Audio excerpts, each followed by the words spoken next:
Good morning. My name is Clark Harney. I am a resident of the United States, and I am currently working on a PhD in psychology. This YouTube channel will not necessarily be a working through of subjects and things that I'm learning during my doctoral degree. If we note that Avicino went to school for 4 years, and then all of his writings and notes were stolen by a Belduin on a caravan, and to which the chief person in charge of the caravan asked him and said, "I thought you went to school to learn," and so therefore he went back, and instead of taking notes, he actually thought about everything that he was being taught, and then he actually contributed quite a bit to philosophy. Um, Now, this is not going to be necessarily a philosophy channel. What I'm attempting to do is to nest philosophy, the history of philosophy, into my historical lectures and my psychological lectures as well. My master's was in history. My PhD is in psychology. Right now, I'm teaching in the Department of Public Instruction, Public Education. My main goal is to be a college professor, and so during my master's degree and about a year before and a year after, I composed about over 1,000 pages in 3 volumes on different topics. I had my bachelor's degree in theology, and so this won't necessarily be really talking about the phenomenon of religion, other than the fact that it is a phenomenon, and the fact that we might go over some pertinent issues in the philosophy of religion. So this is going to go over mainly all the material that I've already done and have already written. I attempt in my own personal philosophy of education to immerse the students in reading so that they can digest the material. And then also, communication is key. By speaking the material, one can learn. Also, another element is not only speaking, but also writing. Another avenue to get students to think for themselves, and also to express their thoughts through communication and through speech. So this channel, this video is gonna be quite extensive. And what I've attempted to do in my own learning is to read through a bunch of material to learn it, to learn also through writing, and to also learn through communicating and teaching. So this is just a way in which I can hopefully better myself and hopefully better society, hopefully inform other people about a broad range of topics that interest me and ones that I think are quite pertinent for society. So first, we're going to go over a brief little treatise that I wrote, and this is basically just a introduction to different timescales. So the cosmic time scale represents 13.86 billion at 4.437.5 years per cosmic second, 1.575 million years per cosmic hour, and 37.8 million years per cosmic day. Given that the average human, only exists for about 1,000 months, time is extremely limited. We recognize the brevity of life, and I encourage people to use their time doing what they want to do, and that will range broadly depending upon different people and their different personalities and desires. So the geological timescale, however, in comparison to the cosmological timescale, represents 4.543 billion years of our planet's history from a geological and biological perspective. Given that there has been 7 million years of human evolution, most of, if not all, the cosmological and geological events have not occurred during humanity's existence on this planet, and therefore have been unknown to humanity from prehistoric time into the ancient world of classical antiquity, of the medieval ages, and even modern historical times. The importance is comprehending what we know now in contemporary history, which I place from 1789 to the present. This helps to understand what constitutes the phenomenon of human existence and its progressive nature. Although the Holocene, a part of the geological timescale, only started about 12,000 years ago, language, as primitive as it might seem, in regard to its sociological and psychological pertinence in history, is relatively recent on an archaeological and or anthropological timescale. A historical timescale being less broad, but in a loose sense, more informative, and I think more interesting. And so that 200,000 years ago is more like archaeological time, with the developed rule of grammar and syntactical structure. Prehistoric times in regards to primates like ourselves starts at the end of what's called the Miocene epoch, which started 5.3 million years ago.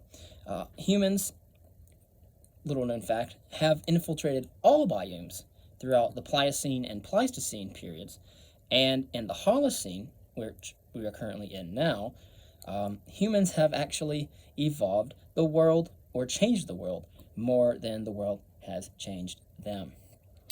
First, we're going to go into an ethical proposal for a contemporary culture.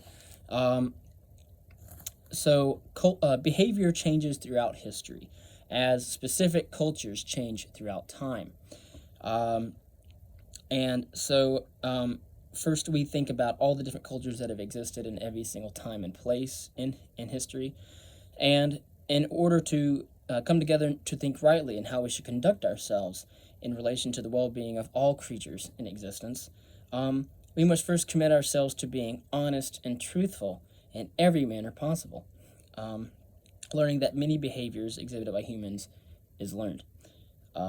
We need to explore the complexity of cultures and the different array and diversity of ideas and thoughts, asking all kinds of questions. And so with that being said, I'm going to go ahead and go into some article info.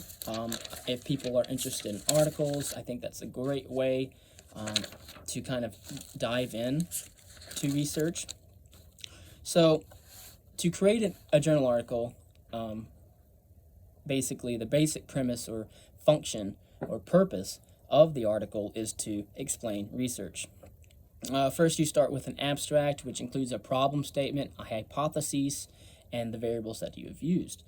The second would be a Introductio, which includes the research question, a background of its significant importance, and the related theories in regard to that research question. Then it will include existing research on the topic,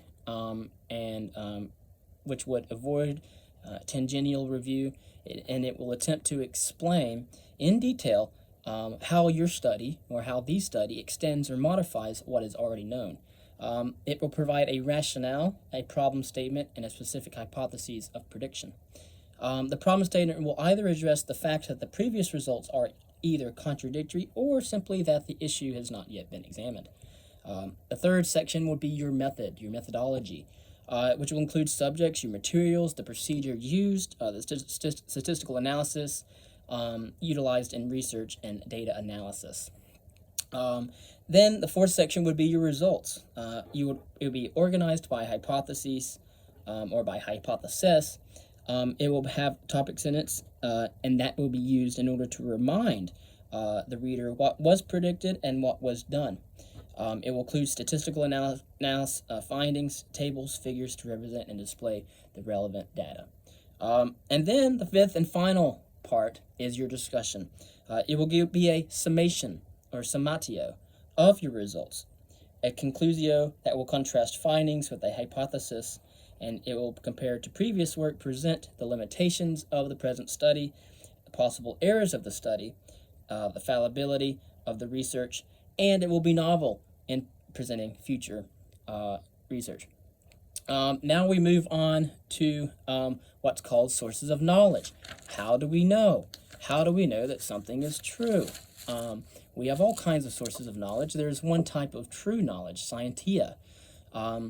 And sources of knowledge can be a broad range of things, from superstition and intuition to authority-based, pure tenacity, rationalism, empiricism, and then, of course, science. We have the scientific critical thinking approach, which is systematic empiricism, publicly verifiable knowledge, and empirically solvable problems. For that, whenever we have a claim, we have to have sufficient evidence to warrant claim in a specific belief for it to be not only valid but also sound in our reasoning. So we're going to go over different types of sources of knowledge, and then we're going to end this video. Okay. Hopefully it won't go over 15 minutes long. After this, I'll give a brief conclusion, and that will be it for this introductory video. We have superstition, which is not empirical or logical. It gains knowledge through subjective feelings, interpreting random events as non-random events, and or believing in magical or miraculous events. That's in the realm of theology. We have intuition, which is gaining knowledge without being consciously aware of where the knowledge is actually coming from. That is neither empirical nor logical. We have authority-driven source of knowledge, which is gaining knowledge from those viewed as authority figures, those who are popularly advanced in society as those who have knowledge. That is neither empirical nor logical. An authority might not be an expert in the actual specialization of the discipline. Then we have pure tenacity, which is not empirical or logical either. It gains knowledge from hearing information that is not true and stubbornly believing it to be true, despite evidence to the contrary. We have rationalism, which is logical but not empirical. It gains knowledge through logical reasoning. And then empiricism is empirical but not necessarily logical or systematic. We gain knowledge through observations or organisms or events. And obviously, we do have science, which is the only way for research to actually be done, and it's to gain knowledge through an empirical methodology and logical reasoning, where we fuse both induction and deduction together. So basically, that's kind of it. We at the last, as a historian, I cannot demonstrate to you through a scientific experiment the things that have occurred in the past. However, we can't analyze documents. We can't analyze the evidence that's there in order to build a coherent narrative, a coherent and cogent narrative about what actually took place, so we can actually have something to work off of.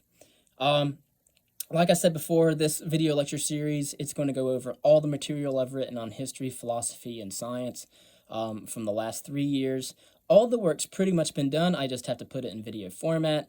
As to the audience of my lectures, I plan to use this as a supplemental material for my classes when I am a college professor. This has nothing to do with my current degree in psychology.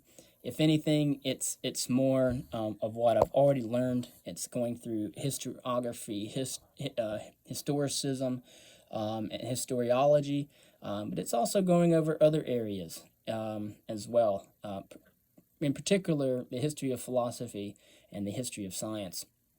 Like I said before, the audience is mainly for my students in the future, although it's going to be used as a supplemental instruction to the actual instruction given in class.